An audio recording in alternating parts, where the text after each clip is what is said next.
Hello, and welcome to Mysteries, Monsters, and Mayhem. This is a podcast about everything mysterious and creepy and unsolved and spooky and weird and occasionally funny, occasionally gruesome. Occasionally both of those at the same time. Yeah. Yes. So, welcome. Welcome, gentle viewer, listener. Welcome, gentle listener. Yeah. I can view the nothing. Okay. I am Shannon Lawrence, a horror author, mostly short stories. You can find me at thewarriormuse.com. That's what I didn't say last time. And that's all I feel like saying about me today. Well, I am. Okay, then. You got to give me a hand signal or something. I'm throwing it to you. Here. Take this mummy hand. Oh, okay. I'll just hand you that next time. Just point it at me. Yes. That's better than, getting a ruler and, hitting me, slapping me with it. Get those slap bracelets from the 80s. Oh, no. Okay, I'm MB Partlow. I write whatever I feel like writing, mostly urban fantasy, and that's all I have right now. All right. I know, we're just not big on talking about ourselves today. We're gonna have to write a list of interesting facts about ourselves. Oh, God, I hate interesting facts about me. I gave away an interesting fact last time that I was in the car when a serial killer came after Mom. That's my go-to anyway. But they don't have to be true. I mean, my biography on the site, I hope when people read it, they realize how very firmly tongue-in-cheek that is. Whereas I am honest to a fault. So, and I'm I don't want to lie about myself. I one time was shopping with a friend and I said something and she goes, "You big fat liar." And I looked at her and I said, "I'm fat?" She didn't care about the liar part. I'm like, "Are you whatever? Call me a liar." Somebody calls me a liar and I'm all up in arms. Like, man. And really, I don't even care now if someone calls me fat because, I can see my ass, so I know what it looks like. And you're like, whatever. Whatevs. It is what it is. So. Well, it's funny. I was looking at, it was the Corona Survival Restaurant page on Facebook for the city. I forget what it's called. But the Facebook page for people to post about the restaurants they're going to, who has the good takeout, all that good stuff. It's kind of started hopping again lately because everything's about to close down again. Yes. I keep seeing people posting, Polis is going to do something else again. And okay, well, what do you want them to do? But anyway. Stay the fuck home and put your mask on. 2 posts in a row I read. Some woman posted asking a specific question, and it was like, I'm looking for jack-o'-lantern shaped pizzas. Does anybody know who does that besides Papa Murphy's? Oh, okay. Because my oven isn't working right now, so I can't do take and bake. And besides Papa John's, because I don't agree with their politics. And she said, and I'd rather not discuss that. But please don't recommend those 2 places to me.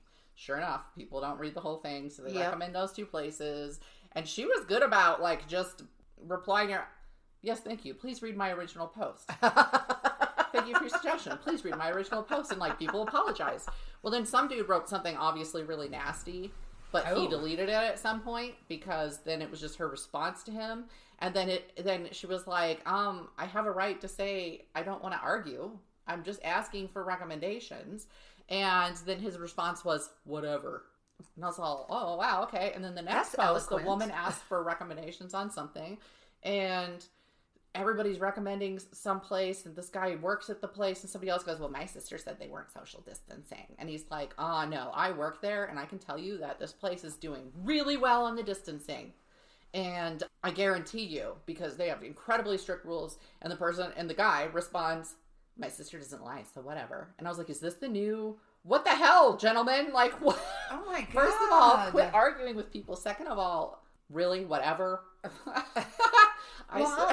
We found when we were doing takeout along with everybody else, we found a restaurant we really liked that we had never been to because we prefer to go, it's just a thing, we prefer to go to the mom and pop places rather than the big chains. Right. That's what we didn't talk about last time was food. And here you have it. But we found this restaurant, loved their wings, was really good. And then one day we went to pick stuff up. Actually, I think I sent Joe to pick stuff up, or he was the one who went in. And he comes out and he goes, "Well, I just want you to know they have a sign on the front door that says, 'Wear a mask or not. It's totally up to you. We don't care.'" And I went, "Well, I'm not going back there anymore." And I'm like, it's one thing to have that attitude, but to post it. We are actively fighting against what the restrictions are right now. Yeah. Yeah. That was my thing. Yeah. But we got takeout this week. The Warehouse did their knife and fork burger. So what they do is they take the trimmings because they cut all their steaks in-house. So they take all the steak trimmings and chop them up to make their burgers. And it's got brioche French toast for the bun, a savory brioche French toast bun. It's got arugula on it and ripe tomato, grilled onions, some kind of cheese that was magnificent, and bacon. Wow. And a lot of bacon. I saw they have an elk loin roast right now. Yeah.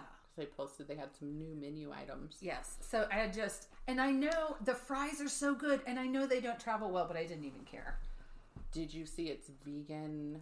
It's vegan restaurant week. Yes. Here in Colorado Springs. Thanks to JL Fields. That's right. I've been looking through it, and I posted it too. I was like, I'm just going to go and get desserts. So, to be clear, I'm not actually vegan, but I have a sensitivity to egg whites and dairy, and I like to do a few meals that don't involve animal products a week, So, yeah. I'm part-time vegan. So, seeing all these desserts that I could have that are, things that normally I couldn't have, I'm like, yeah, I don't even care about the food right now. I just care about going and just getting dessert at a different place each week. If I could afford that, that would be awesome. Yeah, there's a lot of exciting stuff on there. It is. By the time this airs, it will no longer be Vegan Restaurant Week. But if you're vegans out there, you should really try and set something like this up in your own town, because it's awesome. Because restaurants are just all manner of restaurants to get that business will put together a vegan meal. And JL's big on, don't just remove something from it to make an actual food product that is good. Oh, and if you really ever want to get vegans going, I mean this in the kindest of way, just say cauliflower steak. Because so many restaurants, that's a big thing now, a cauliflower steak. Ew. Well, it's fine, whatever. Whether you like... No, I think it's fine because I really like cauliflower. I think cutting a big slab and grilling it would be delicious. But they're like, hello, not. There's no fucking protein in cauliflower. So you have to pair it with... Because restaurants will trot that out in place of a steak. Right, and you have no protein source. Yeah, and it's like, no. It's like going to a conference and they bring you put on there that you can't have that stuff, and they bring out something that has absolutely no protein, and it's supposed to keep you going. Yeah. It's through this entire weekend 4 pounds of pasta, because that won't put you to sleep. Right. In the afternoon. It's just something to note. Here in Colorado Springs, the burrowing owl is all vegan. Santana's is actually a drive-through fast food vegan place. But oh my god, their fries are so fucking Their good. cookies are amazeballs. Also, their smoothies are real. It's not like when you go to like most places where a smoothie is the juice poured in and made with ice. It's real. There's kale. There's blueberries. Quixote's, the little Mexican restaurant, Quixote's, has an awesome juice bar. Oh. And you can get juices. I think I've heard of that. They're wonderful. Let me tell you, if you put kale in your juice, it's a powerful experience. That's all I'm going to say.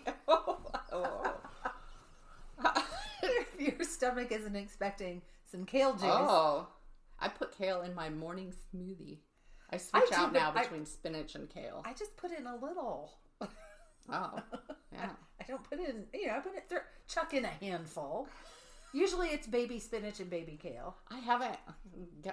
I can't wait till we get out from New Orleans and we talk about food. I'll just sit here and cry. Right? I wish I'd been there. Oh my god. Oh, did you accomplish anything big this week? Oh my god. I wish you could see. Because I want to say, you know what I accomplished this week? I got my book all ready and formatted for release on November 20th, so that's huge. That was big. That's huge. Yeah, so tonight I'm putting it on Amazon and I get the pre-order link and everything, and then I'm going to get all my stuff out to the people doing the blog hop for me, because I leave Tuesday and come back Saturday, and yeah, I will just feel very accomplished, and then I can return to school stuff. Shit, yes. Yeah. You should feel accomplished. Yeah. Well, now my accomplishment pales in comparison. No, it doesn't. What's your accomplishment? I defrosted the upright freezer. I go, oh. I want an upright freezer. I don't have an upright freezer. I don't know why. This is how my mind works. When Joe got laid off in whatever year that was, he worked for FedEx. Mm-hmm. And they did a huge layoff across the company. So it was here, it was Memphis, it was Orlando. It wasn't just a Joe thing. It was a company-wide thing. A Joe thing. And I was like, oh my God, we need a freezer. So we went out and we went to a secondhand appliance store. Very nice man sold us. It's been working great, but occasionally you do have to defrost them. And let me tell you, the key to defrosting your freezer is a blow dryer. Please unplug your freezer first and make sure that you're not standing in a puddle while you're using the blow dryer, but it speeds things along. All right.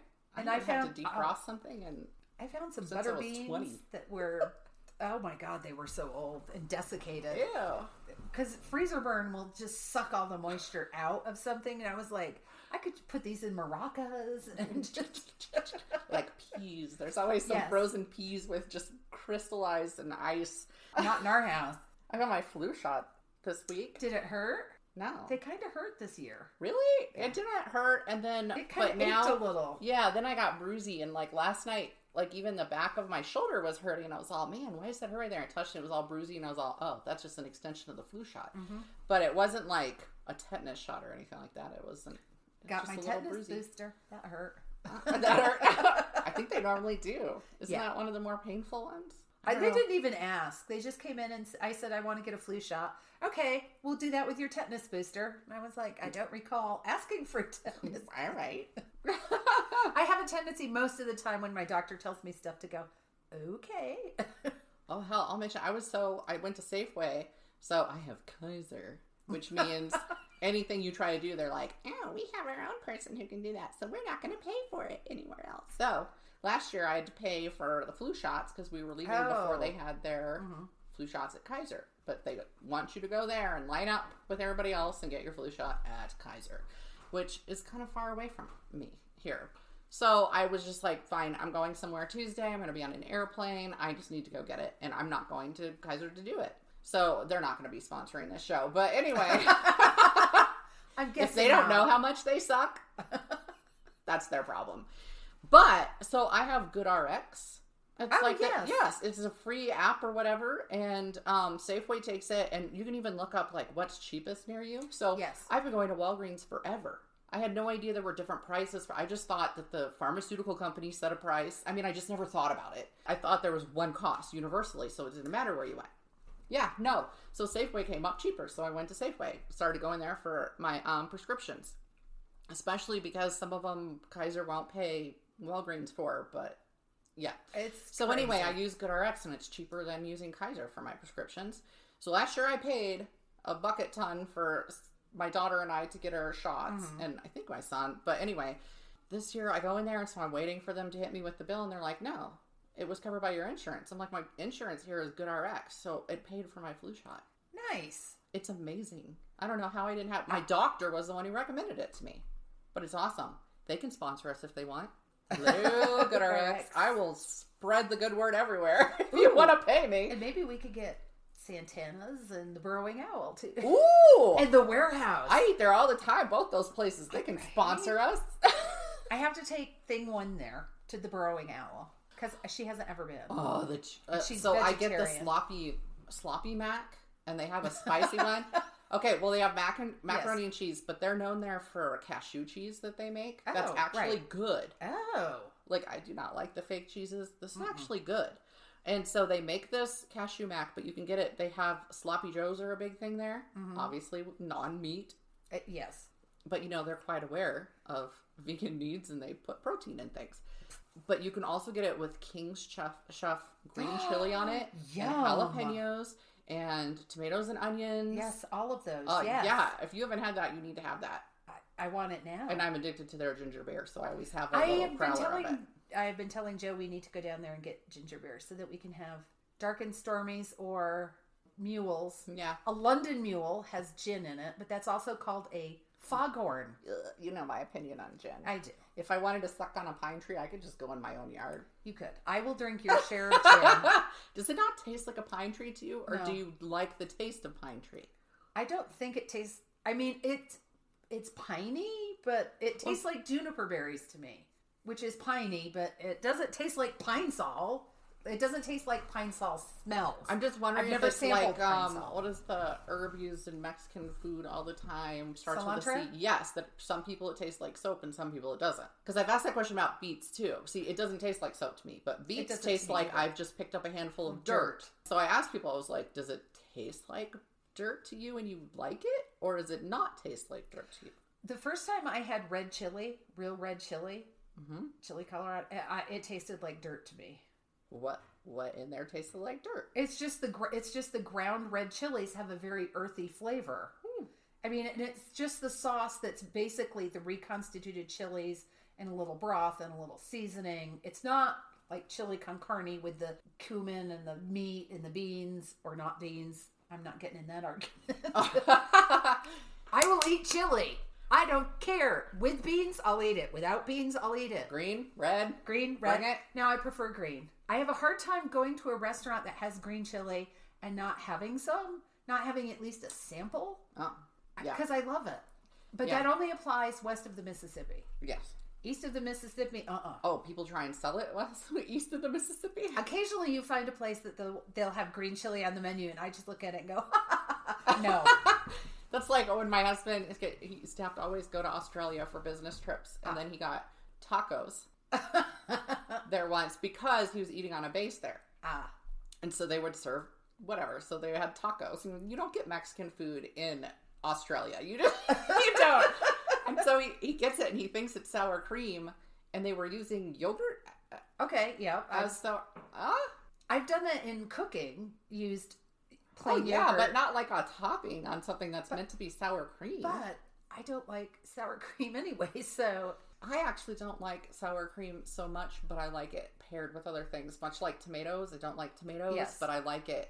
I want a tomato on my burger. Yes. Yeah. So. But I also feel the same way about cream cheese. Oh, yeah. And I like cream cheese. Oh, no. No. Cream cheese. You can have all my cream cheese. I will have all of your gin. That sounds like a fair trade to me. Sure. Besides, I can make lots of things with the cream cheese. Because I am somewhat lactose intolerant, so you don't want to be around me when I'm eating cream cheese anyway. I guess at least that's not my issue with dairy. It's the dairy proteins that are the issue. I ordered from it's a big restaurant, but Red Robin, and it was like Grubhub or something like that. But they had these great trays that separated everything out. It was good. Ooh. Speaking of wings, did I talk about Purple Onion and how good their wings are? Yeah. Oh my God. I had some for lunch yesterday. Somebody recommended Purple Onion on that food website, yes. food Facebook page or whatever. And I was like, no. It was someone else. So there's one other person that loves them. Yeah, but when you order through Grubhub, they don't have the wings listed.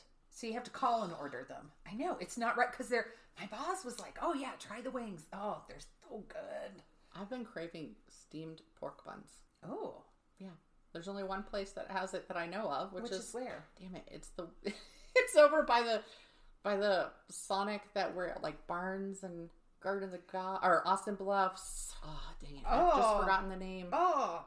Joe and I tried that place twice because we heard recommendations. After it's the one at the Tesla meeting. Yeah. Because everybody was like, oh, it's such a good restaurant. And we went in because it was before you couldn't go into restaurants. It was the first time we went in, and my food was terrible. Oh. And then we ordered from them, and it was just, we looked at each other and said, we're done. Really? Yeah, it was the first time he had some kind of soup, maybe, that was phenomenal. His soup was phenomenal, and my food was so salty, I couldn't eat it. Oh. Yeah. But, yeah. Maybe maybe they had gotten rid of some employees because it was, I don't know, because it wasn't, believe me, the super salty would not have worked for me when I was there, but I haven't been back, but they have those, and they're amazing, and I just wish somebody else closer had them. Oh well, you were first this time. I am. So we are going to talk about, we started out this podcast with things that happened in Colorado Springs, because that's where we both live. And then episode 2, we went to the larger state of Colorado. So episode 3, we did our states of origin. Now we're doing places that we have lived. Yes.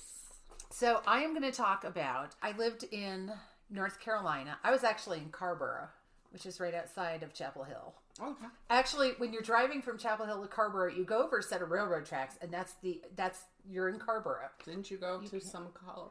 University? Some of your college? Yes, I went to graduate school at University of North Carolina at Chapel Hill. Blah, blah, blah, blah. I went there for 2 years. I did not actually leave with a degree, but Oh.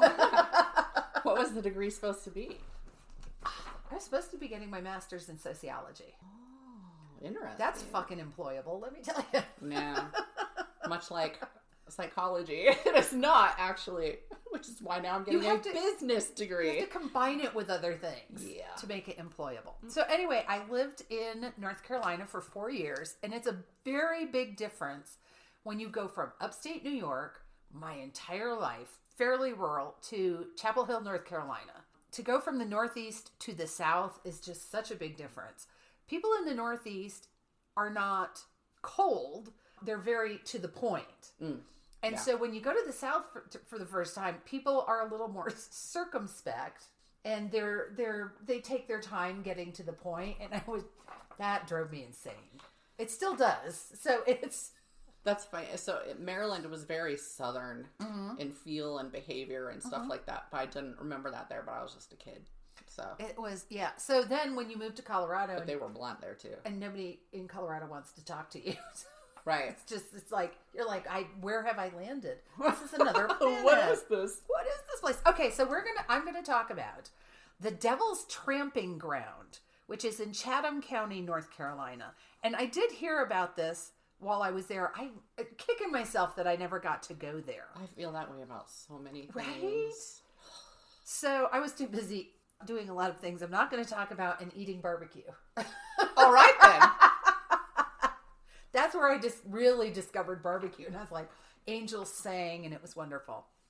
So the Devil's Tramping Ground is really almost in the geographic middle of the state. And the stories about it go back to the mid-1800s. So just to get a baseline, I went to Wikipedia. Okay. Why not? I thought that'll just give me I did for mine today, too, because it's freaking cryptids. Like, give me a place to go. So what it is, there's a path in the woods, and then there's a path that's about a foot wide that goes in a perfect circle, and there's nothing growing within the circle, and it all looks tramped down. Nothing will grow in the circle. There's a fire pit in the middle. Now, the rumor has it that dogs refuse to go near it. Nothing grows within it.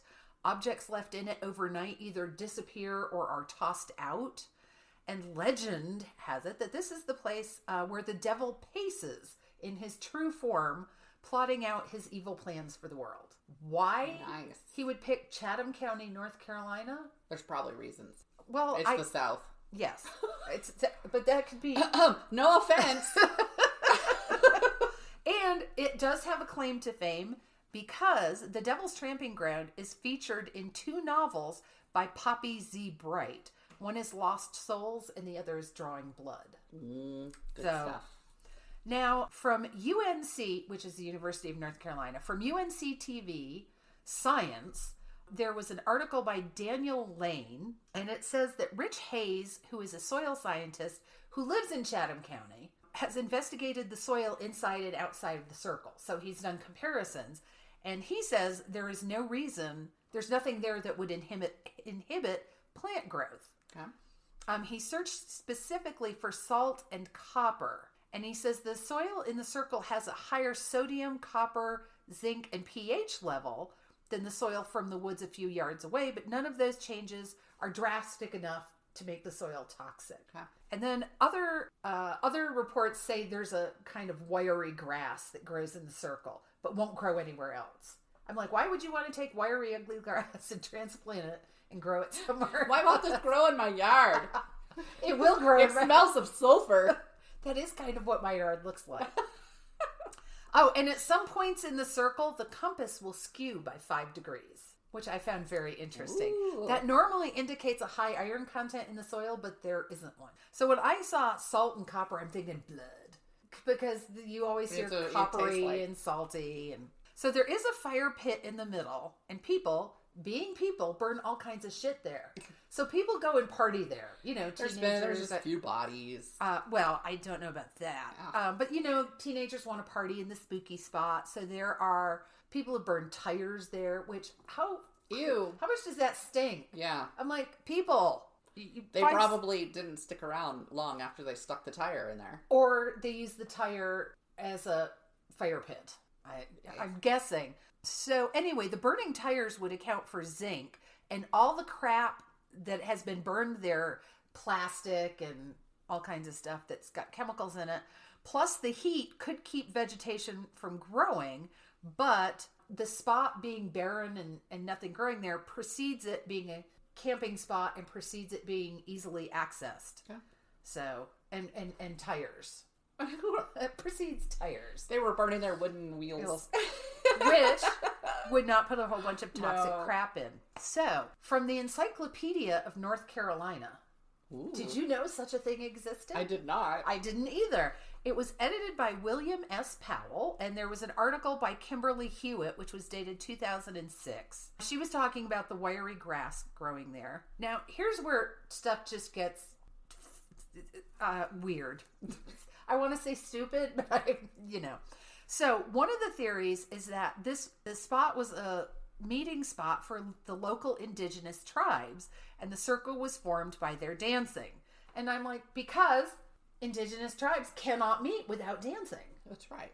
That's all they do. Apparently. I was like, that's kind of what this is the stereotype. So the tribal gods preserved the site to reward their followers' loyalty. Okay.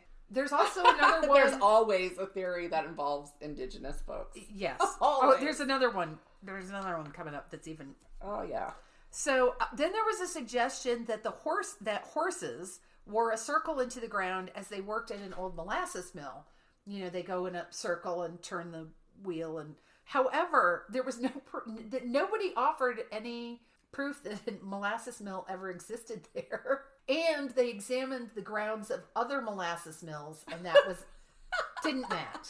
I always love like how far people have gone to investigate these right? things. It's crazy. We went to all the other molasses mills. Oh, and I forgot to mention, sometimes people have reported seeing red glowing eyes in the circle. That couldn't have been embers. No.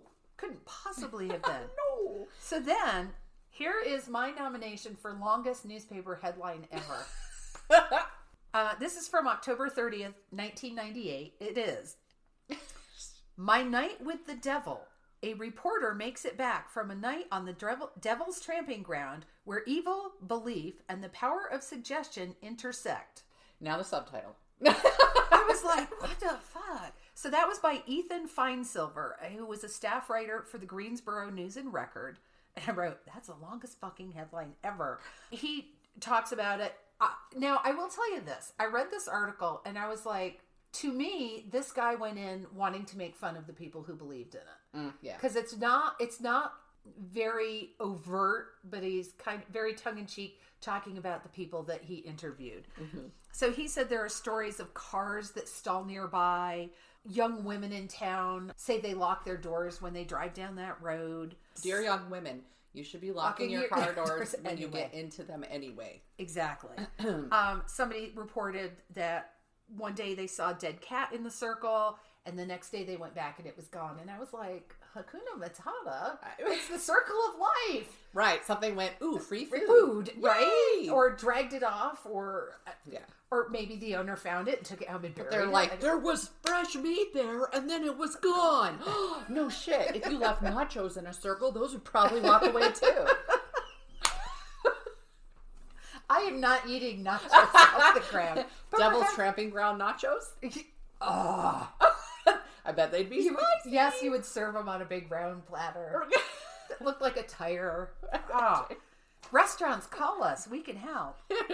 We have ideas. He said he took 2 dogs and an intrepid female companion and camped there overnight. He said the dogs didn't freak out. The intrepid female companion didn't hear anything, but he thought he heard ghostly footsteps. And I'm like... It was a bear. But he didn't investigate. I'm like, if you are there to investigate and you think you hear footsteps, you have to get your lazy ass out of the sleeping bag and go look. Chicken! Right? And then he claims it was indistinct, and he thinks it was just rock and roll has ruined his hearing. That's okay. I was like... It wasn't wildlife or anything. It was rock and roll. Yeah. So I was like... he lost all credibility with me when he refused to go out and look. Yeah. So... Like, you're here to investigate it. Get your ass out of the tent, buddy. Right. So then there's a website called North Carolina Ghosts. And there's an article called The Scary Truth, The Devil's Tramping Ground. And there was no attribution of who wrote this, and there wasn't a date. So they have one, it says The Devil's Tramping Ground, but another piece of the title. That was like their first piece, and it talks about, what this is. This was really a very interesting article. I wish I knew who wrote it, because they did a really good job kind of touching on all the explanations for the circle. First up, here was the other one. 2 warring tribes of Native Americans fought a battle there, and the spilled blood soaked into the ground, which is why nothing will grow there now. Oh, I didn't know that my blood was acid. Apparently. Thank you. I learned so much about my culture from old wives' How would you say spilled blood in your language?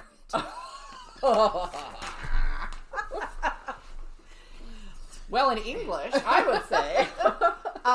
There is speculation that it's a UFO landing site, and strange radiation keeps the plants from growing. Oh, yeah, it's always some radiation. But here's the best. I'll bring some too. Here's the best. I even wrote the word "whoa." There was a sign up, at least for a while, that renamed it, instead of the Devil's Tramping Ground. It was renamed the Chatham County Vortex. Oh. Claiming it's the anchor of a Magdalene crystal column of energy, which makes it a positive force instead of a negative one. Now, the explanation, there's no way to summarize it, but here's my attempt.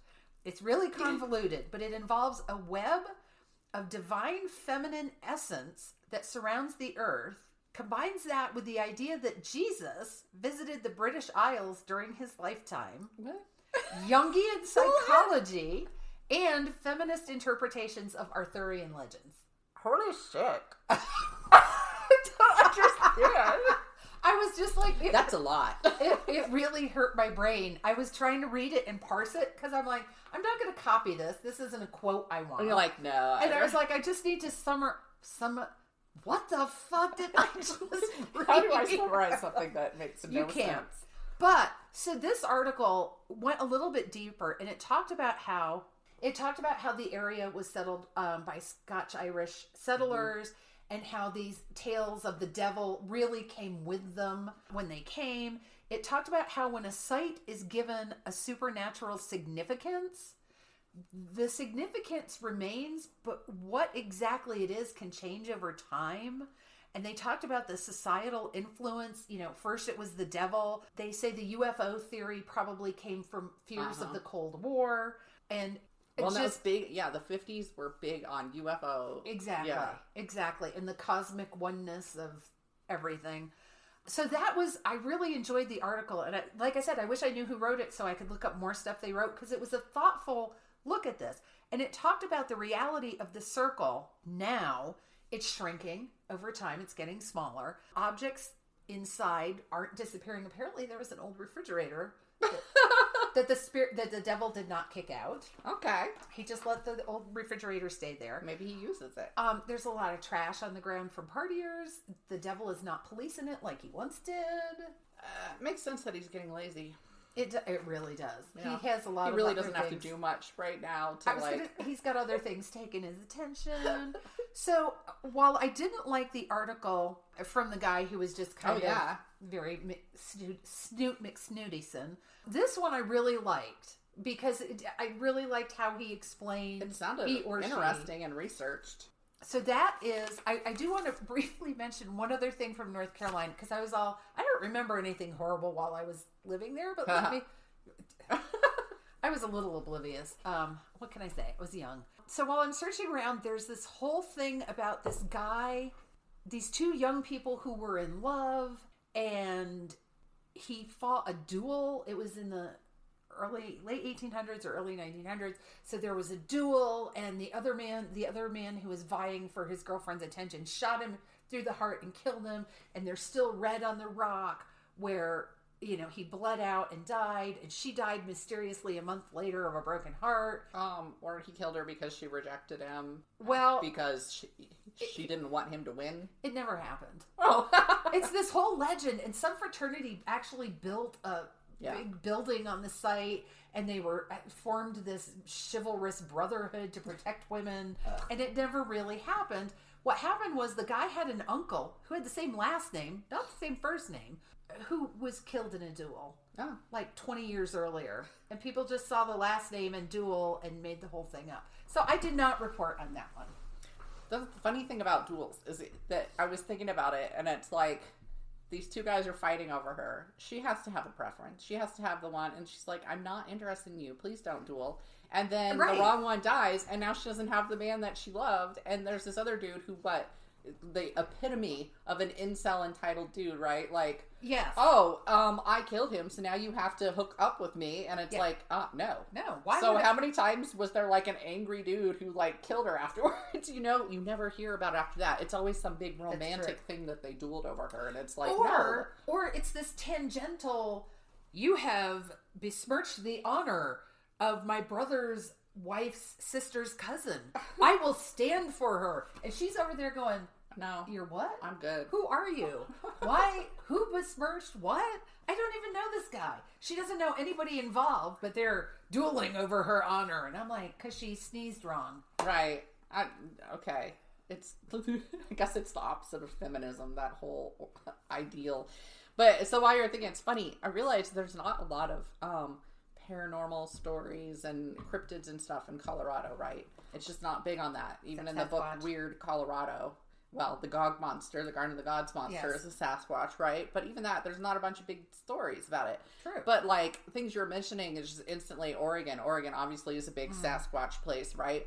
But there's a vortex. I've been to the Oregon vortex. That made me think of it when you mentioned that, and I was like, I could totally do a thing on that one of these episodes because it's fun and I have pictures and I've been there. And then the mystery spot. Well, yeah, but there's just so many things that happen there that it's like, okay, and there's cool stuff. I don't know. Oregon's more interesting, which I'm loyal to Colorado, really I am, but it's not that interesting about stuff like that. Either that or we haven't found the vein, I guess, of the weird. Yeah. Hey, somebody has to, I've never been, but somebody has to talk about Bishop's Castle at some point. Oh yeah, I have been. All right, so it's good that yours was relatively short. Yes. Because this is kind of long. I'm sorry. So my resources for this were, yes, compared to last time where it was like real newspapers, the website Gettysburg Ghosts, Inside Nova, Critter Corner, Cryptids of Virginia and Maryland, Chessie to Goatman, written by Karen Peake, October 22nd, 2020. The Cryptids State by State blog, Blue Ridge Country article, Mountain Monster, the Snallygaster by Susan Fair, January 1st, 2012. FearsomeCritters.org, Atlas Obscura. Oh yes, I looked there too. Yeah! Mysterious Universe Exploring American Monsters, Maryland by Jason Offit, September 28th, 2015. Legends of America website, the Cryptid Wiki. Oh God. Wikipedia, anomalien.com. It's like what? The beginning of anomaly. Oh, but the anom. end of alien, okay. anom. Shore Monthly, Strange Tales, The Fact and Fiction of Chessie, the Sea Monster of the Chesapeake Bay by Christina Gaddy, February 12, 2019. And livingclassrooms.org. Okay, so. Damn. I was born in California, moved to Oregon when I was like 7 months old. When I was 7.5, moved to Maryland because my dad got hired by the NSA. So then we moved out there. And she can't tell you about it or she'd have to kill you. I can't. I actually, as a child, was not allowed to tell people where he worked, but I'd overheard it because I was rather a precocious child. We'll just say that. And so, of course, what did I do was tell everybody where he worked. So I don't understand how this spy thing even works. It's like nobody ever killed me. Sniper bullet comes right through the window right now. I want to say like that shit. You know of. Knock on wood that I know of. Nobody killed me.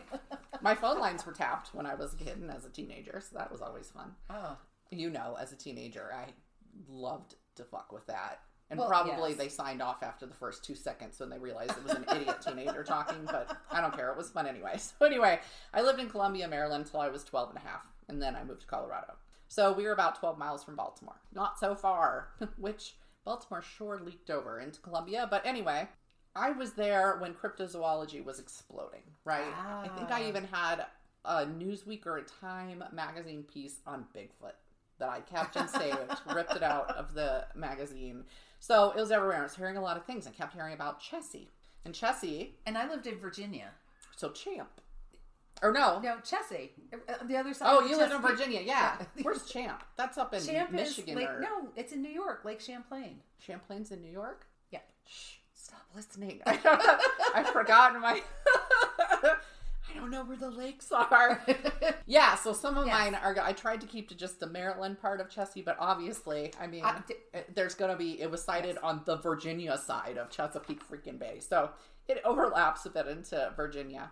I got to go on a field trip in the Chesapeake Bay when I was in elementary school on the Lady Maryland, which was built in the 80s, but it was built as an exact replica of these old ships from the 1800s, and there were still some going through the 1950s, and they were gone.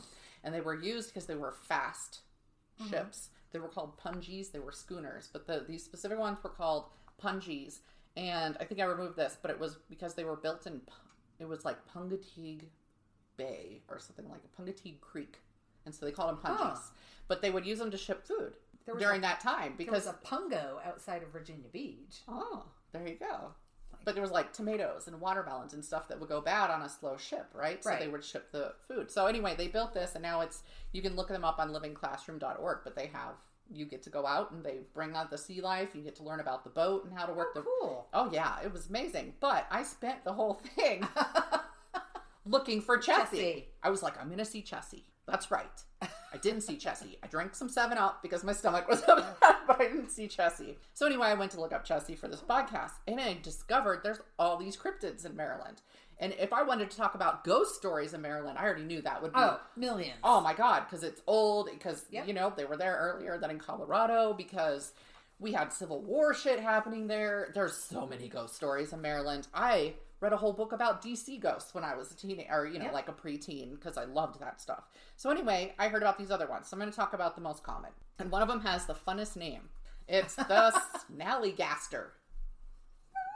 The Snallygaster. The Snallygaster. Or as I multiple times called it last night when writing my notes, the Snallyblaster. So if I make that mistake, just pretend you didn't hear it. The Snallygaster is described as a large reptilian bird similar to a pterodactyl, but feathered most of the time, sometimes scaled. Other features vary, but the reports have included it had a metallic beak, razor-sharp teeth, alligator jaw, a lizard tail, scaly body, short legs, talons or hook claws, a 25-foot wingspan, a single eye or horn in the middle of its forehead, octopus-like tentacles, just throw that in there, poisonous breath, and it was often agreed its shriek sounded like a train whistle. Huh. It was spotted always in an area called South Mountain, and that's part of the Blue Mountains. I think the town is called South Mountain, but it's part of the Blue Mountains. It's the Maryland portion of the Appalachian Trail. Okay. Is that the right way to say it? Yep. Okay. Woohoo! But, so it was a very specific area. The Germans had settled there in the 1730s. And so they came there bearing tales of, this made me think of this when you were talking about, they bring their tales from their home country, the Snallygaster, which were fast ghosts. Snallygaster, which to me sounds like poltergeist. Once you read about the description, but you can see how Snallygaster, by a bunch of people who didn't speak German, turned into Snallygaster. It went through some iterations, Snallygaster and stuff like that first. But anyway, these were nuisance ghosts originally. They were annoying. They'd close doors. They'd knock things around. Like poltergeist. Poltergeist, exactly. But then there were more menacing descriptions sometimes. So something really bad happened. They still thought it was the Snallygaster. They said that it would steal and eat pets, that it would steal children and eat them. And it's like, oh, so the ghosts ate the people. They would take livestock. Obviously, when I'm going through these, it's farmers who are trying to find reasons for the livestock disappearing, right? Yeah. Yeah. And their children, I guess, who disappear too. Other than your neighbor stole them and ate them. Right. I'm talking about the livestock, not the children. You don't know. I do not. And then I had to quote this one because I'm like, I can't summarize this. It won't get across. Huge battalions of writhing specters to rain down on hapless and unsuspecting humans. So, yeah, like, I'm not going to. So there was a flock of Snallygasters. Snallygasters. In February 1909, this is published, the Middletown Valley Register of Frederick County, Maryland, wrote an in-depth article about the Snallygaster, stating a dragon-like creature had grabbed a man named Bill Gifferson, flown him to a hilltop, punctured his throat with its sharp metal beak, and sucked down his blood. So we have like a whole vampire iteration of this bird. They also stated that this creature was such a big problem that Teddy Roosevelt himself was considering canceling his trip for an African safari to come out and haunt the Snallygaster. Well, that would have made me feel better. Right. The newspaper ended up creating a flood of stories. All of a sudden, everybody had a story about the Snallygaster attacking them. Other area newspapers spread far and wide. It was given other names. They called it the Go Devil and a bunch of stuff that I can't really pronounce. The Bovulopus, Octolopus, Gigantiluituel.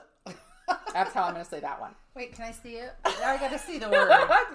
Gigantilueutus. Gigantilueutus. The Louiutus. I like Go Devil. That's way easier to say than any of them.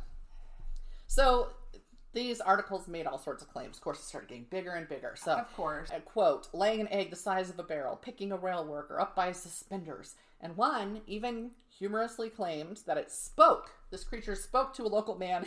Here's what it said. My, I'm dry. I haven't had a good drink since I was killed in the Battle of Chickamauga.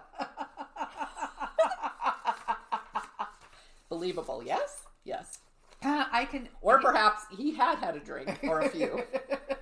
And it was just... Picking someone... So, if it was laying eggs the size of a barrel...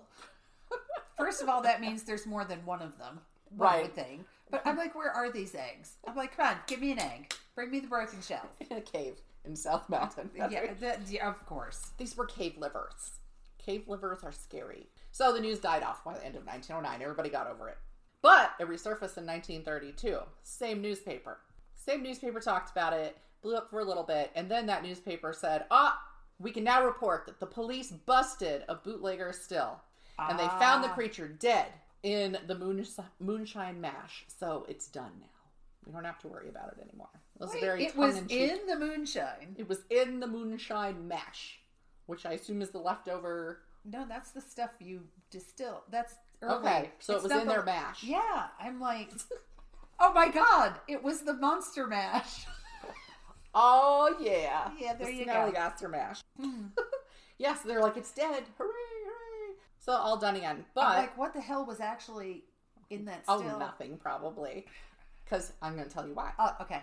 It was later discovered the Middletown Valley Register had invented the original story of Bill Gifferson in order to increase failing newspaper sales in the first place. So they probably brought it back the second time to sell more. My God, it's fake news.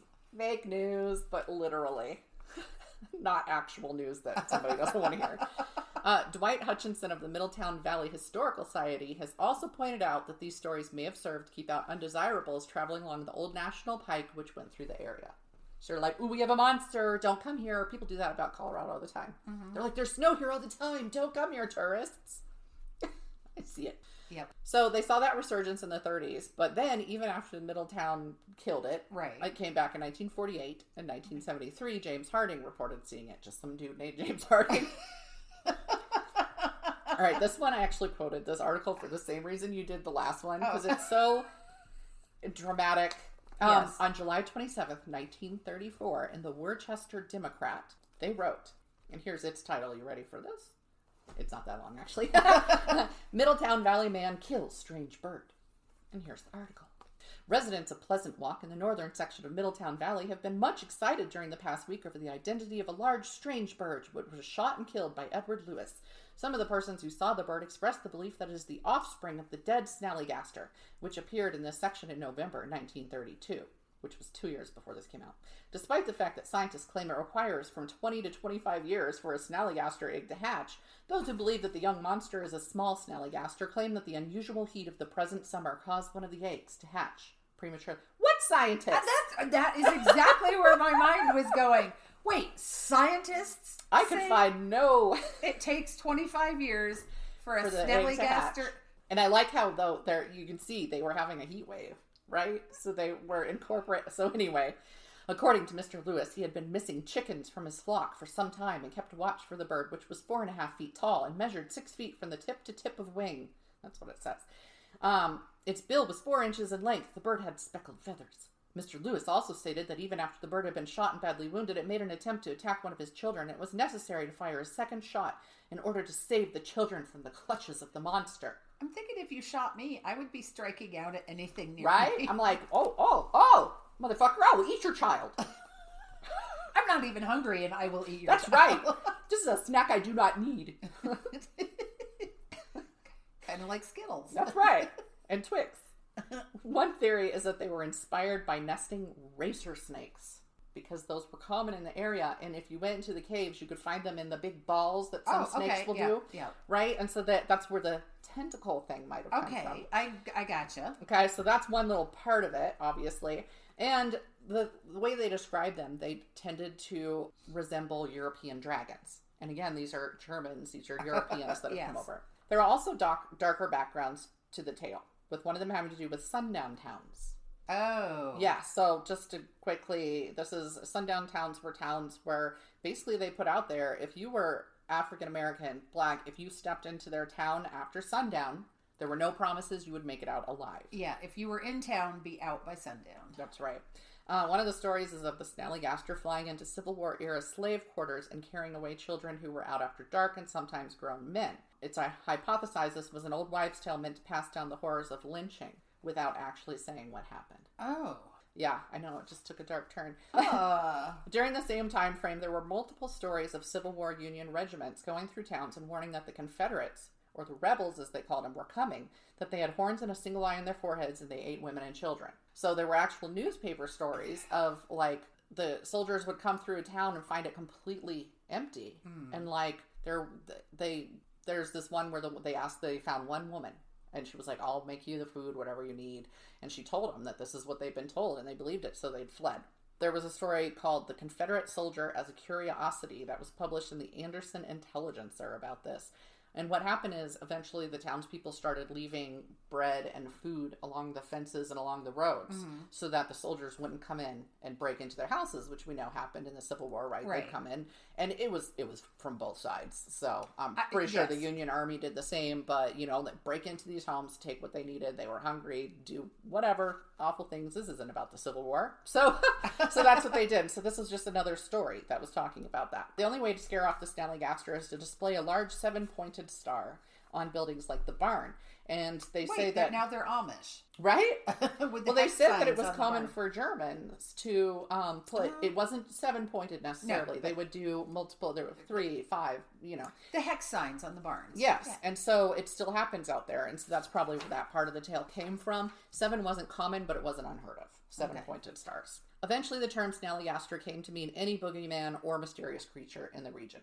So that's just what they call whatever now. So it totally changed, like you were saying. That's why I kept listening to it. I'm like, oh my God, I want to say a thing. Because it's true. They're going to be carried down and the story is going to change because it had nothing to do with the Civil War until the Civil War, right? And then all of a sudden it changed, and yet it was still a Snallygaster. It had nothing to do with escaped slaves or whatever. So anyway, that was interesting. The next creature is the arch enemy and natural predator of the Snallygaster. Oh my God.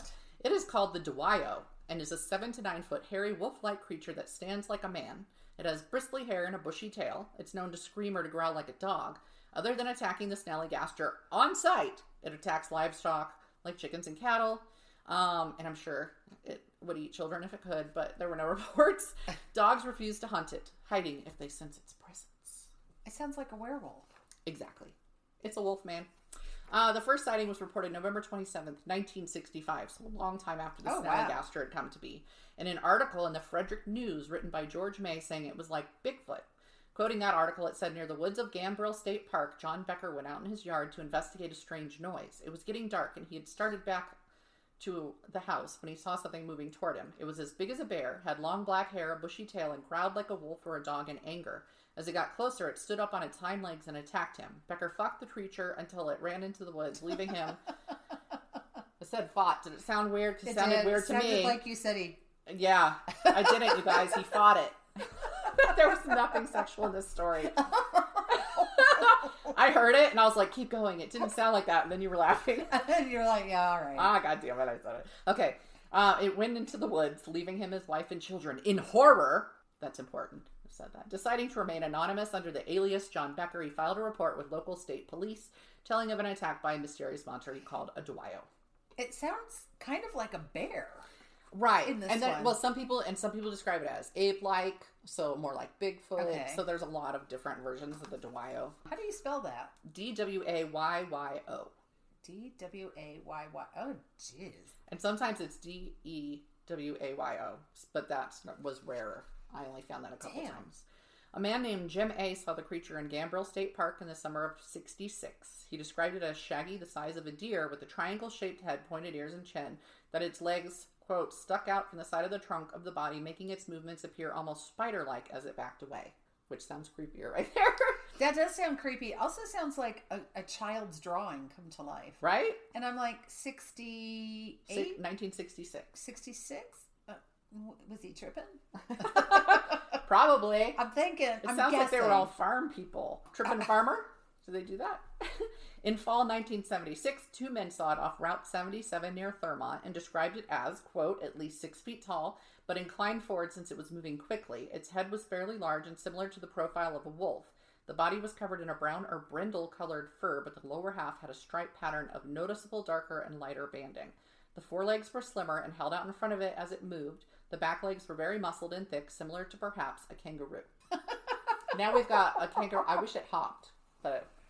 The way it's described, its legs... The rear legs keep being described weird, though. But it said the legs were held straight out in front of it, and I'm like, was it hovering? Just sitting there. In 1978, 2 park rangers spotted it near Cunningham Falls and reported it. They did not. Or there was a wolf. I don't know. Other than that, reports are usually from hunters and farmers, because, of course, the hunters are in the woods. Yeah. Farmers are losing livestock, whatever. When the Pennsylvania Dutch came to the area in the 18th century, they already had tales of something called the Hexenwolf, or is that Hexenwolf? Well, on the TV show Grimm, it was the Hexenwolf. Okay. I believe. One of my cousins he was an extra in a couple of those. Oh, I thought you were going to say one of my cousins was a Hexenwolf. Maybe. Which is likely the inspiration behind these tales. So they already had a wolfman when they settled the area. In addition to the Wolfman, we've got a Goatman, reported in Prince George's County. He is the torso of a man and lower body of a goat. Hello, a satyr. Yeah. And he's said to bear an axe, though. He doesn't kill people with anything goaty. He has an axe. What year was this? 1950s through 70s. He liked to take people out in lovers' lane situations. Attack them when they were apart. Pan was a very horny god. Yeah, he was. He also randomly mutilates pets. Not with an axe, I guess. I don't know. A Modern Farmer article quoted University of Maryland professor Dr. Barry Pearson as saying the sightings began in the 1950s and grew in popularity through the 70s. The same article claimed the origins were either a goat farmer taking revenge on teens who had killed his livestock, a monster created by the Beltsville Agricultural Research Center, or a natural monster native to the area, or perhaps just a natural normal predator. That's it. I think you've got like 3 horror novels right there. Right? So the Beltsville Agricultural Research Theory is super popular. I kept coming across it. I love it. And some of the stories went all, I don't know, horror movie scientists stating a scientist had fused his DNA with a goat's and ended up mutating. Angry and crazed, he was attacking people. Well, if I all of a sudden had the bottom half of a goat, I would be pretty pissed. Right? So it's like, how do you get a date? How do you get pants? Where do you buy custom make some pants? If you really have the bottom of a goat, maybe you don't have to wear pants anymore. Well, satyrs don't wear pants. This is true. I guess it depends on how you feel about your bits hanging out. They should wear pasties. Because they have the top of a man. Doesn't that seem appropriate? I mean, that's a lot of nipplage. They wouldn't even be able to have a Facebook profile because they couldn't post pictures of themselves. They could wear a tube top. Man, we've made a special little... In 1971, a Washington Post story about the mutilation of a pet quoted locals who said the Goatman had done it. In 1977, the year of my birth, couples on a date heard scratching outside the car. 2 couples. What I don't understand, were they in the car together? Anyway, when they turned on their lights, it was the Goatman. He hit the car with his axe, but they got away uninjured. Oh. So what did these teens hit that hurt the car? Yeah. Yep. Another story concerns a boy who chased his baseball into the woods at his birthday party. He screamed when his mom got there. He said, quote, "It's the dark thing that stands in the corner of my room every night." And I was just like, well, that's fucking chilling for different reasons. As the mom, yes. I'm like, forget whatever's in the woods. What do you mean stands over you in your room? What stands in the corner of your room every night? Every night. And why is this the first I'm hearing about it? So now we finally reached Chessie. I've gotten to Chessie, the Chesapeake Bay sea serpent. If you've heard of the Loch Ness Monster, you know what Chessie looks like. She's a sea serpent who lives in the Chesapeake Bay. Descriptions of her are consistent. That's one, like all these others, you know, it changes every time somebody sees it. Of Nessie, it's always the same size. It's always the same shape and all of that. So they always say that she's 30 to 40 feet in length, as thick as a telegraph pole, dark, snake-like, moves in undulating waves, and frequently they say a head like a horse, sort of shaped like a horse, is right here. The Chesapeake Bay, so that you know, is the largest estuary in the U.S., which is partially enclosed body of water attached to an ocean and fed by rivers. I put that in there just in case. I was going to say, what is an estuary? The water is cold and brackish because it connects to both fresh and salt water. So unlike Loch Ness, the bay is fairly shallow. It's only 175 feet deep at its deepest. Loch Ness's deepest is 740 feet. Significant. But it's much bigger in terms of square miles. Yes. So it's 4,500 square miles, which is 204 times larger than Loch Ness. Wow. It doesn't look that big on a map, does it? It does not. Maryland is just like this big. The first sighting is said to have been in 1846 by Captain Lawson between the tip of Delmarva Peninsula and Virginia Beach at the mouth of the bay. However, the first agreed upon documented sighting was by a military helicopter flying over the Bush River in 1936. They reported, quote, something reptilian and unknown.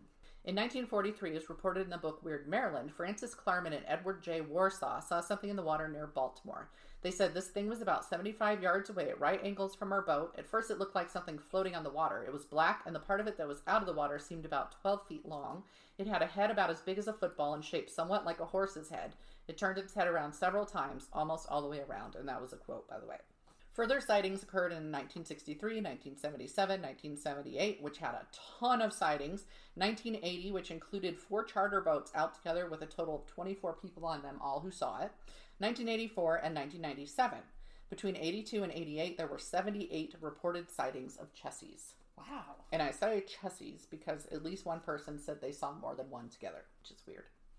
In 1982, Robert and Karen Frew, while entertaining friends at their home on Kent Island, which is the biggest island in Chesapeake Bay, videotaped Chessie. The video shows a brownish object moving side to side in the water like a snake. 7 scientists from the Smithsonian Institute, along with representatives of Maryland's Department of Natural Resources and the National Aquarium, studied the film footage. I've been to that aquarium. I've been to the one that's there anyway. George Zug from the Smithsonian's National Museum in Natural History was the one who had to write up the final report. And he stated, he quote, got the short straw. Right? He stated that they all, quote, agreed that there was an animate object in the Chesapeake Bay that they couldn't identify, and that sightings of sea serpents like Chessie are common. The Johns Hopkins Applied Physics Lab confirmed that, quote, a definitely serpentine form emerged from the blurry tape. This tape was aired on UNC-TV and has been aired all over the place. You can probably find it online. Yeah. There's an image of it magnified. And of course. Yeah. April 5th, 2014 at 1:40 a.m. is the last reported sighting I could find. 2 men in a truck on Arundel Beach Road saw it in the water when the tide was high and reported it to the Maryland Department of Natural Resources. I find it interesting to keep seeing the things and reporting it to actual people. Some explanations are that Chessie is an oarfish, shark, manatee, python, anaconda that hitched a ride in a boat from South America. You have to go back to the fact that the water is cold and brackish. So they said, yes, a freshwater creature might be able to survive in the brackish. They could adapt, but that an anaconda would not be able to survive a winter in Chesapeake Bay. Which is not terribly cold, but certainly colder than where it is needed to. I got so much more snow in Maryland than here in Colorado. Growing up, like, it got colder, it dropped lower because there's humidity there. I was going to say, it feels colder because it's humid. Yeah, but then it warms up more. Experts have stated that an anaconda wouldn't be able to live in the cold, brackish water of the bay. However, there have been sightings of manatees and sharks in the bay and the Potomac River from time to time. One manatee was rescued from the bay October 94. They nicknamed it Chessie, tagged it, and returned it to Florida, and the little shit has since swum back up that way, has been through Chesapeake Bay multiple times, and has gone all the way up to Rhode Island. Like, this thing just is everywhere. They track it with a tag. That manatee, I know, has been photographed in the Patapsco River in 2010 and the shore of Calvert County on July 12th, 2011, which the U.S. Geological Survey biologists were able to confirm that sighting because they knew where little Chessie the manatee was. I don't know, and it's alone. Yeah. It's like a mermaid, right? There's a mermaid going all the way up there. Chesapeake Bay, again, attached to an ocean. Some unusual finds there have been a fisherman in 1936 caught a 7-foot, 400-pound shark off Love Point on Kent Island. A 600-pound shark was caught in 1916. I had no idea when we were going out to Chesapeake Bay that there were sharks that could be in there. A 1,500-pound leatherback turtle was spotted in 1932. They just left it alone and it made its way. That's like the size of an island. Yeah. Okay, and then there are frequently sharks in the Patapsco River through the years. So I'm wondering if that one, I didn't look it up, but it seems like if they were in that river more often, that maybe that one's more toward the salty end of the brackish. I would think. Yeah. And on it being an oarfish are large and could resemble it and swim the same way, but they live deep in the sea. They're silver. Chessie's always reported to be amber or dark in color, and they have dorsal fins, which Chessie does not. They have been known to come up into shallower waters, but it's when they're sick or dying. So it's important to point out that all these monsters that I talked about, right? Never has Chessie ever been said to harm anybody, to harm an animal. Like if it was a python, the problem in Florida, they're eating alligators. So if it's a python, you'd think that it would eat like a random duck or something in front of people sometimes. Right. Never. It's actually the people who were watching it on the island. It swam up near some boys that were playing down the rocks. The boys didn't see it, and the people were calling out to them, "Look out!" And it just like watched them. So everybody who talks about Chessie says that Chessie comes up and just interested in people and watches them.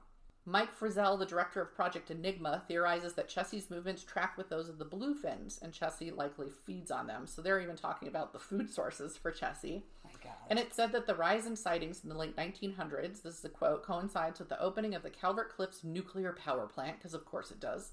Of course. Most people don't say that they think it's a mutated creature, though. They do note that the water around the plant is warmer than the rest of Chesapeake Bay. Huh. So, again, we could go back to that anaconda thing, but again, it would eat some things. Yeah. These days, Chessie is a common mascot for teams. The Chesapeake Bay, because there was a huge problem with pollution in the Chesapeake Bay, yes. They have made a mascot of Chessie. They even had a little coloring book back when I was there, so I may have gotten this coloring book. It looked familiar to me when I saw it, that had Chessie on the front of it. So, it was just kind of fun. Well, I'll be looking at Virginia next time, so I may look and see what I see about Chessie on the Virginia side. Just as a little note, a little footnote. Some of those were, because it meant, I think I skipped over that part, but there was a point, that's why it was in that year that was super busy, which was like 78 or something like that.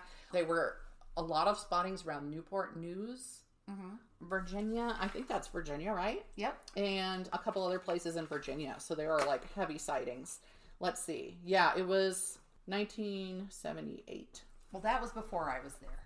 Well, I was still a child. I was one. Yeah, I was older than that, barely, but barely. I was not old enough to be living in another state on my own. I'm not sure I'm that old now. So. Well, my husband is 88. He always says so. He's 88? Yeah, he always says he's 88. And I'm like, okay. He's like, I'm old. Okay. Oh, for years I told my children I was 29. Not in seriousness. They knew it was a joke. They know how old I am. But thing two was in high school. And I was a slightly older parent. I was 33 when I had thing one and 35 when I had thing two. So she's in high school and they were talking about families and maybe genealogy. I don't remember. But anyway, it was something about the age of your parents. And thing two, bear in mind, was like 17 at the time. And she said her mother was 29. And the teacher, who was someone I had interacted with, said, wait a minute, you're telling me that you think your mother is 29? And thing two replied, that's what my mom says. Would you like to argue with her? He said, nope, 29 it is. We're good. We'll go. And so then I changed it. I think at some point I said, I'll go up to 39 now. I like to say I'm in my excruciatingly late 30s now. if I were to be a person who lied about my age, which will probably never happen, I would say I was slightly older. So then I would be like, you look great for your age. Fabulous. Oh, thank you. Yeah. I just do it for shits and giggles. I'm 64. Well, I told you when I was young and single, if I was out with my friends in a bar and some guy came up and you fall to chatting and I was in a mood and he would say, so what's your name? And I would say, take a wild guess. And whatever he guessed, I would go, oh my God. That's it. That is it. And then he would continue talking, well, what do you do for a living? And I'd be like, okay, you got to guess again. And whatever he said, I would be like, oh my God, you're right. So apparently I look like a librarian. Because I wear glasses.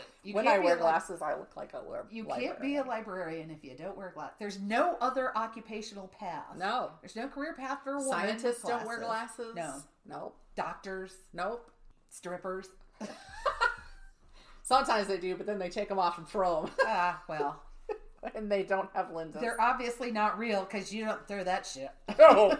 No. They're like, hey, don't get your fingerprints on those. Can I have those back when I'm done? Hold those for me. Yeah, just really careful. Don't clean out with your shirt. You're going to scratch them. Super sexy. So that is why Shannon and Emmy are not strippers. That's the only reason. That's the only thing holding us back.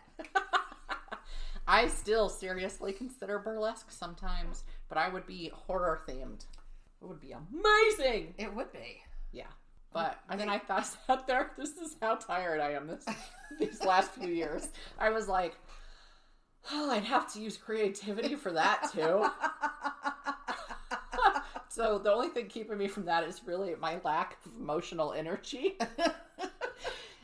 Well, it's true though, because you are a creative person, but it's how do you spend your creativity? Right. Because there's the consideration of how do you spend your energy, period, because you only have so much, but how do you spend your creative energy? Do you spend it all on creating an ad campaign, or do you spend it on writing, or do you spend it on creating a menu for the week, or... Yeah.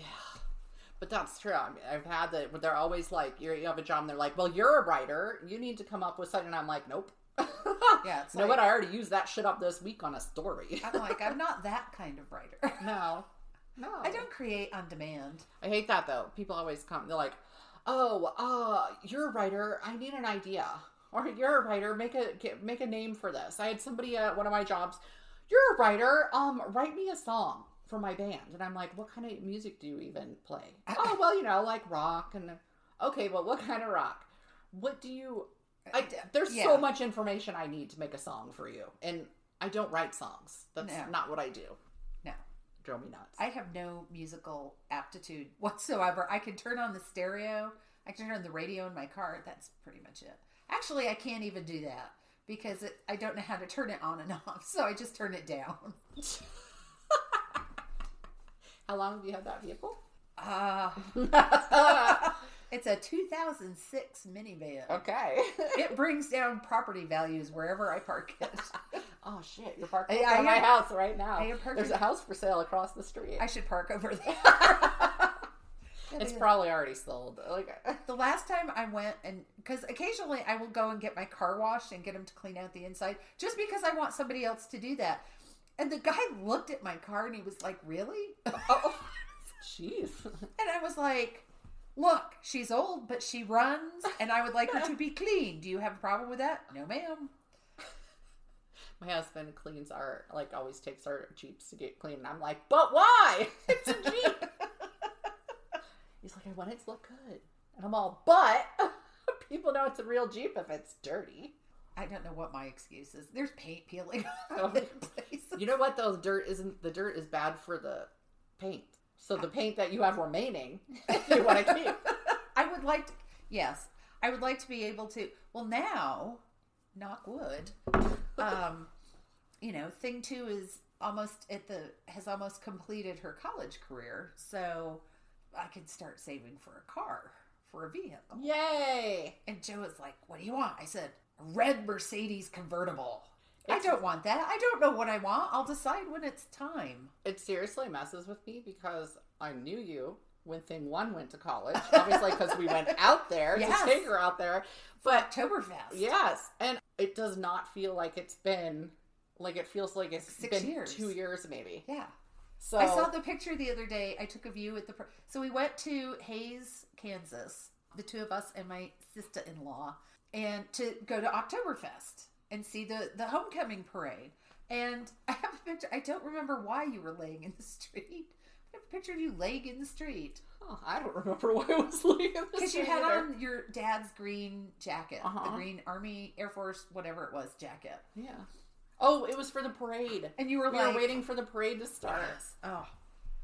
Okay. Yeah. I also remember I was wearing my Fitbit then, and that we went to see, what did we see? Rocky Horror or something? What did we watch live? In the college theater. And then afterwards I got out and I was like, oh my God, I'm so close to 10,000 steps. So then I was just running around the college campus like a crazy person. I don't think it was stomping. Rocky Horror. It was, I can't remember what it was. All right. It would have been Halloweenish probably, right? It was September. Dracula, Todd Sweeney. Todd Sweeney. Todd. It wasn't Johnny Depp in it Todd. Anyway. There was no. I remember thinking it was a okay production. I can't remember what it was. I'll see if Lucy remembers. Or I'm sure if we scroll through Facebook, we will find some mention of it. God, I post way too much for that. Every time I'm trying to look for something on my page, I'm like, shut up already. God. Speaking of Facebook, we have a Facebook page. Yep. Mysteries, Monsters, and Mayhem. And you can find all kinds of information. We put the links to the sources for our stories there. Sometimes pictures will be on there. Yes. And when we call out our fellow authors, books that we like, restaurants that we like, we will post the names or a link so you can follow up on those. That's the place to go to find the link to our website, which is mysteriesmonstersmayhem.com. No and. And our email, which is mysteriesmonstersmayhem@gmail.com. I feel like I should check that before our next episode because it might have the and in it. But anyway, it's on our Facebook page. Yes, if you look at the Facebook page, it will lead you to everything else. And we ask of you, if you have interesting stories, it can be about something we've talked about, something we say we're talking about in the future, or anything. We don't care. It doesn't have to be in the U.S. even. Send us your creepy tales. Send us your weird stuff. Send us your unsolved crimes, your family hauntings, your stories about things that have happened with your family to our email. You can also go on our website and there's a form to send it in that way. And we will read some of them on the podcast. Send us your restaurant recommendations. Send us liquor. All right. They can't do that by email. Oh, no.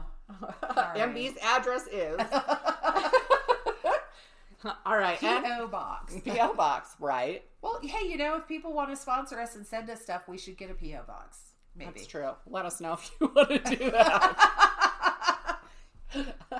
All right. Anyway, thank you for listening. Yes. We'll chat at you next time, where I will probably be doing something from California because that's the only other place I've lived. I will be doing something from Virginia, and I can't wait down the road to do something. I have one lined up in Kansas because Thing 1 went to school there. Yes. I will probably do something from Arkansas because Thing 2 is going to school there, and the ultimate thing, my husband grew up in Arkansas. The ultimate thing. Well, if I call the kids Thing 1 and Thing 2, he's pre-thing. I don't know. Let's stop right there. Stop. Don't proceed. Danger. Warning. Caution. Let's stop right there. You know what? Since I'm going to be in New Orleans, I should probably do something specifically to New Orleans if I can find something that's not been reported on 5 trillion times, because we do try and not do things you've heard of on every crime podcast or whatever. So anyway, thank you for listening. Stay spooky, stay creepy, stay weird, stay safe. That's right. Bye. Bye.